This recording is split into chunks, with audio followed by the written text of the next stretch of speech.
Hello everyone, I hope आप सब लोग बहुत अच्छे होंगे।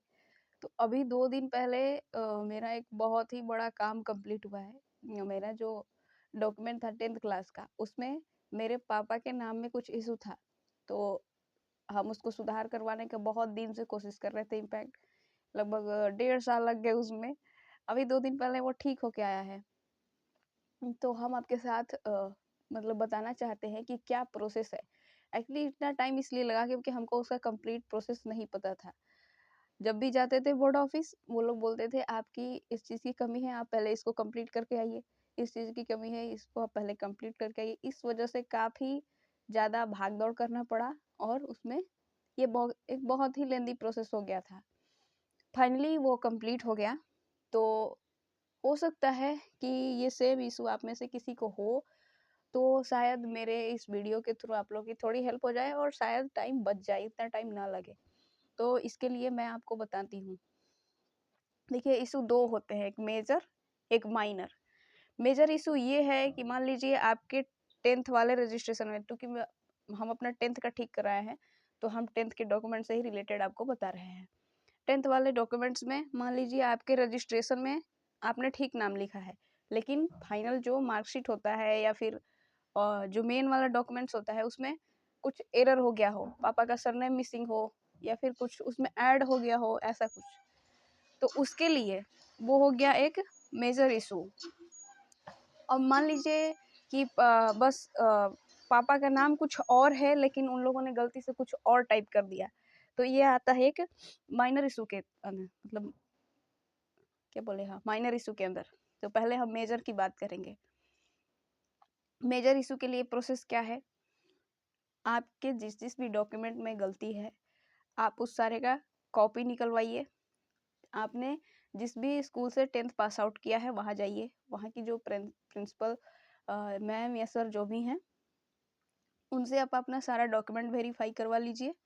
उस पर उनका सिग्नेचर, स्कूल का मोहर लगवा लीजिए। उसके बाद जो आपका रजिस्टर होता है, मतलब 10th वाला जो रजिस्टर जिसमें एडमिशन हुआ रहता है, वो उसका भी एक आप कॉपी निकलवा लीजिए, उसको भी वेरीफाई करवा लीजिए। इतना करने के बाद आपको एक एफिडेविट बनवाना है। एफिडेविट तो बन जाता है यहाँ डीएम के यहाँ से वो। और उसके बाद आप जो वो रजिस्टर जो निकलवाए हैं वो, और आपका जो भी डॉक्यूमेंट्स, जिस भी डॉक्यूमेंट्स में गलती है, जिसको की मैम वेरीफाई की है, वो सारा लेकर के चले जाइए आप अपने एरिया के डीईओ ऑफिस, मतलब जहाँ पे एजुकेशन वाला होता है, वहाँ जा करके एजुकेशन ऑफिस जो डीईओ साहब हैं उनसे फिर से सारा वेरीफाई करवा लीजिए। इतना करने के बाद आप अपने बोर्ड ऑफिस में जाएंगे, वहाँ ये सारी चीज़ें जमा करेंगे। जमा करने के बाद जो बोर्ड ऑफिस वाले हैं वो एक लेटर इशू करेंगे स्कूल को। स्कूल के पास वो लेटर आएगा।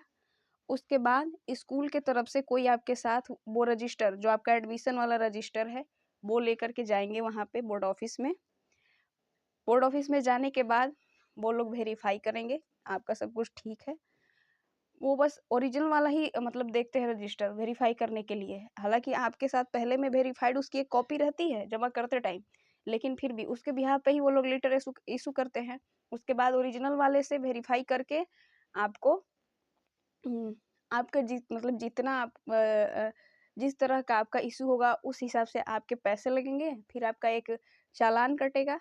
और मेरा तो मतलब मेरे को 3 डॉक्यूमेंट में करवाना पड़ा, तो मेरे 3,000 रुपये लगे थे। उसके बाद वो मतलब ये हो गया फाइनल प्रोसेस। फिर वो आप जमा कर लेंगे, आपका सारा जो भी डॉक्यूमेंट्स है वो सुधार करके फिर आपको एक डेट इशू करवा देंगे। डेट इशू मतलब वो बता देंगे बोर्ड ऑफिस वाले कि आप इस डेट को आइए, और फिर उसके बाद हो जाता है कंप्लीट आपका। वो लोग 2 बार चालान कटता है, एक बार जब आप रजिस्टर के साथ है, और फिर एक बार जब आप लेने जाते हैं फाइनल डॉक्यूमेंट्स सरेंडर करने जाते हैं। मतलब आपका जो पिछला पुराना जो डॉक्यूमेंट्स है वो सरेंडर हो जाता है, और उस टाइम भी पैसे लगते हैं, और फिर आपका फाइनल डॉक्यूमेंट्स बन करके पोस्ट ऑफिस द्वारा आपके घर आ जाता है।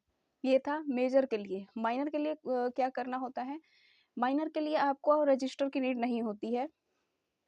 बस आपका मतलब जो भी डॉक्यूमेंट में गलती हुआ है, उस डॉक्यूमेंट्स की पूरी कॉपी, मैम का लिखा हुआ लेटर पैड, मतलब वो अपने हाथ से एक आपको लेटर लेटर लिख के दे देंगी कि हाँ, और उसको वेरीफाई कर देंगी। फिर आपके मम्मी के नाम में, पापा के नाम में, जिसके भी नाम में गलती हुआ हो, उनकी एक आईडी, उसको भी प्रिंसिपल मैम से वेरीफाई करवा लें। उसके बाद एक एफिडेविट, फिर आप जाएंगे बोर्ड ऑफिस, आपका चालान कटेगा, आगे का प्रोसेस वो लोग बता देंगे। तो ये चीज़ें थी। आई होप ये हेल्पफुल रहा होगा आपके लिए, और अगर कोई इशू हो तो आप कमेंट में ज़रूर बताइए। हम कोशिश करेंगे कि मैं अपनी तरफ से, मतलब इस प्रोसेस से मैं गुजरी हूँ, तो मैं हेल्प कर पाऊँ। बाकी थैंक यू।